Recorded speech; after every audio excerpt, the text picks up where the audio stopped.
ازيك؟ اهلا بيكي. عايزين نتكلم عن مبدئيا سر جمالك ايه؟ ثانك يو على المجاملة. آه، يعني بعمل رياضة، ما بشربش الكحول، ما بدخنش. فهو ولا مرة شربت ولا مرة دخنت.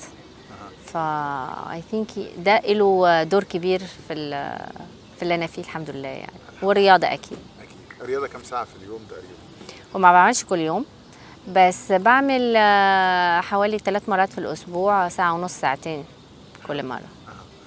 عايزين نتكلم عن مجال الفاشن. طبعا فاشونيستا ده بنشوف بنات كتيره النهارده بتقول فاشونيستا، بس ما حدش مميز زي ريموشكا، فعايزين نعرف سر تميزك. ثانك يو.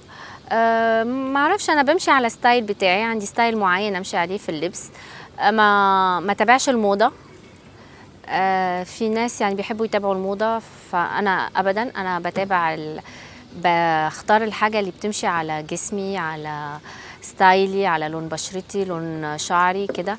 فما بختارش عشان والله دي موضه انا لازم البسها، ولا ده كات معين طالع واو كل الناس بيطلعوا كلهم زي بعض لابسينه. لا، انا ما بمشيش على الموضه. حلو جدا. عايزين نتكلم كمان عن الشهره في المجال ده، سهله ولا صعبه؟ ومشوارك خد وقت قد ايه عشان توصلي للنجاح؟ انا صلي بس 3 سنين في الدومين ده، يعني حاجه جديده بالنسبه لي. بس يعني كل حياتي انا بتابع الفاشن، وعايشه في باريس بلد الموضه، عاصمه الموضه. وبحضر شوز من قبل ما اصير بلوجر. بحضر شوز كلهم شانيل، جور، فالنتينو، كل براندز العالميه. بحضر فيرساتشي، بحضر لهم الشوز بتاعهم اللي بيتعرضوا في باريس وبرات باريس. بس قبل كنت از كده يعني بيعزموني ضيفة. دلوقتي از بلوجر، كبلوجر يعني تابع شغلي ده. تمام. نتكلم كمان عن مهرجان الجونه، حضور مميز جدا ولافت. ثانك عايز اعرف كده المهرجان بس عديتي له ازاي، وكان برضو الدعوه تمت ازاي؟ مهرجان الجونة أول مرة بحضره، ومبسوطة جدا جدا، وبتشكر اللي قايمين على المهرجان، وبقول لهم برافو، عشان أنا حبيت معاملتهم للضيوف ازاي، واهتموا فينا ورحبوا فينا. كتر ألف خيرهم. والتحضيرات أكيد يعني عايزة وقت عشان أحضر الفساتين. زي ما بقولك، أنا ما بحبش كل حاجة، بحب تكون سبيشال ريموشكا. ما بحبش مثلا اخش اي براند يكلموني يقولوا لي عايزين نلبسك في الفستان ده، بقول لهم لا، انا عايزه حاجه تمشي على ذوقي وانا اللي بختارها. فكل البراندز اللي اتعاملت معاهم بكلمهم قبل بوقت، بقول لهم عندي المهرجان ده، عايزه حاجه سبيشال. وبنقعد لمده اشهر، وبنزل بعمل فيتنجز، وطالعه رايحه جايه في الطياره لغايه ما نوصل للي انا عاوزته. السنه دي لبست من عند ادن، لبنان. هو شاب لذيذ قوي وشاطر قوي وعنده موهبه. السنه اللي فاتت لا، السنه دي كمان 2019 في كان فيلم فيستيفال لبست لباسي السودا. وسنتين ورا بعض 18 19 كان فيلم فيستيفال باسيل سودا. قبليها سنتين كمان ورا بعض زهير مراد. وبس يعني بقى، بس المهرجان على طول بيتحضر قبل بوقت. انا بحضره قبل مينيموم 3-4 شهور. بتتعاملي مع مع مصممين ازياء مصريين؟ ولا مره، لا، ما حدش، لا. طب يعني لا، انا عايز سؤالي مش باين، فقولي لي بس. لا، ما فيش ولا مصمم ازياء مصري اتعاملت معاه قبل كده، لا. طب ايه السبب في ده؟ هل ما فيش كونتاكت بينكم، ولا انت يمكن شايفه لبنان اكتر مميزين؟ يمكن انا ما اعرفهمش هنا في مصر، ويمكن هما كمان ما يعرفونيش، او يمكن شايفين ستايلي مختلف على اللي هما بيقدموه. اقترحوا عليا من السعوديه، اقترح عليا طبعا لبنان، بتعامل معاهم، ويوروب، يعني دول اكتر ناس. لبنان وتونس طبعا، اللي انا لسه لابسه له، لابسه امبارح، كنت لابسه فستان من عند مصممه نيو ديزاينر شاطره قوي، اسمها المها، البراند بتاعتها اسمها المها، هي اسمها مها. والفستان الفوشيا اللي كنت لابساه على الريد كاربت امبارح ده بتاعها. عايز اعرف كمان رايك بشكل عام في اطلالات الفنانات، ومين اكتر حد كان مبهر بالنسبه لك ومميز؟ يعني انا بلاقيهم كلهم مميزين باطلالتهم، كل واحده عندها اللوك بتاعها، وكل واحده عندها ستايل بتاعها وبتمشي عليه ما بيغيرهوش. فكل واحده مميزه في اللوك بتاعها وفي الستايل بتاعها. لو اتكلمنا عن التوانسه تحديدا، بما انك تونسيه، درة، هند الصبري كانوا برضه موجودين في المهرجان، اكتر من فنانه تونسيه، فاطمه ناصر، تقولي عنهم ايه؟ بحبهم، بقول لهم جود لاك، ويعني هم معروفين في مجالهم والله يوفقهم في مجالهم. انت بقى مش ناويه تدخلي مجالهم؟ اقترحوا عليا تمثيل، بس انا لسه الفكره مش وارده في دماغي يعني بصراحه، يعني لسه بفكر لحد دلوقتي مش. لو قررتي تاخدي فكره التمثيل، شايفه ايه الادوار اللي تلاقي عليكي؟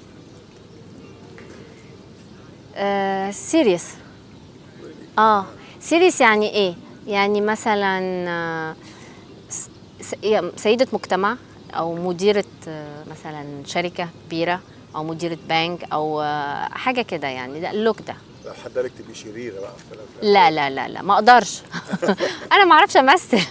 فلازم دور، مش لازم تمثيل، لازم دور اطلع على طبيعتي. تمام. فانا بحب الشخصية القوية بس مش الشريرة. يعني مرة عندها كاركتر، مرة شخصيتها قوية بس جود سايز، مش يعني شخصية حلوة بس قوية، كاريزماتيك. انت شخصية ده اللي كنت بفتش، الكلمة اللي بفتش عليها كاريزماتيك. صح. بحب الدور اللي الست اللي عندها كاريزماتيك. طب انت بقى جواك شخصية قوية، انت كاريزما ده اكيد مفروغ منه. الحمد لله، ثانك يو. بس القوية، الشخصية القوية اللي لو في حتى علاقة ممكن انت اللي تبقي تتحكمي في تفاصيلها. اي نوع علاقة يعني؟ لو زوج مثلا مع لا، انا بحب الراجل يبقى راجل، والست دلوعة وغنوجة وطيوبة تفضل ست، بس وقت الجد مفيش مسح. يعني الجد ما حدش يدوس لي على طرف. طبعا. يعني مواصفاته ايه او شكله ايه اللي ممكن يعجبك؟ برجع نفس الصنف اللي هو بحب التصنيف، يعني بحب الراجل الكاريزماتيك. انا ما بيهمنيش الجمال، انا مش هقول لك عايزاه طوله 1.90 متر ومودلز ومقطع، لا لا لا لا لا خالص خالص. انا عايزه راجل بيتم معنى الكلمه. راجل في المواصفه قبل الشكل. طبعا لا لا لا، انا الشكل ما بيهمنيش، بس في مينيموم يعني، مش يعني معقول يعني. بس اكيد مواصفه الراجل بأتم معنى الكلمه، يعني كلمته ما بتصيرش اتنين، يعني مواقفه، يعني شغله، مالي هدوم، لا طبعا يعني. ريموشكا، عايزين نعرف ايه اكتر حاجه بتسعدك في حياتك؟ الناس اللي بحبهم بيكونوا جنبي وحواليا، اللي هم عيلتي، اشوفهم على طول بخير يعني. ويعني ابويا وامي دول حاجه يعني، ربنا يخلي كل الاهل يعني لكل الناس. لحاجه تفرحني هو النجاح بصفه عامه، نجاح في عيلتك، نجاح مع اصحابك، نجاح في شغلك. كلمه نجاح حاجه حلوه قوي. طبعا. نتكلم عن مهرجان كان، جايزه مهمه جدا، افضل اطلاله، فنتكلم عن مهرجان كان. دي كانت افضل اطلاله 2018. كنت لابسه باسيل سودا دريس الاخضر اللي اتشاف في كل المجلات وكل كل السوشيال ميديا، وعمل حتى كفرز.